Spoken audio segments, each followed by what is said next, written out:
बतवाते हम हूँ बाप पूत भैया घर का आय गैन, खटिया तखत धरत उठावत अम्मा कहीं पाई गैन। मूड़े पै के घास के खैंची जब बप्पा तरवाहें फेंकिन, साल भरे में पहली बार अतरा खुश अम्मा कांवे देखिन। और बप्पा का देखते अम्मा बोली, चन्नी से भैंस हटाओ, पहुंच गए हुई हैं खुटेहना, जल्दी से अब नहाओ। अम्मा हमसे बोली, खड़े खड़े अब हिया दांत ना चिहोरो, गोबर बहायक उठाओ खराहरा, द्वारा तू बहारो।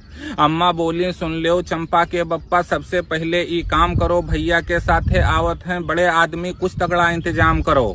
बप्पा बोले, ना रहो तू हक्का बक्का, ना तनिको घबराओ, जाओ पहुंचो बड़कऊ के दुकानी से, बड़कवा पार्ले लाओ, वही पार्ले बिस्कुट से पानी उनका पियावा जाई, घरे है हमरे दूध दही, उनका दांत के खूब खवावा जाई। नुआयो चाउर राम कजरा के और अड़हरी के दाल बनाए दिहो, और फूले के कटोरा से घी पहुना के टठियम डाई दिहो। और सुन के बप्पा के बात अम्मा बहुत गुस्साई गई, वही गुस्सा में बप्पा कहीं 10-20 बात सुनाई गई।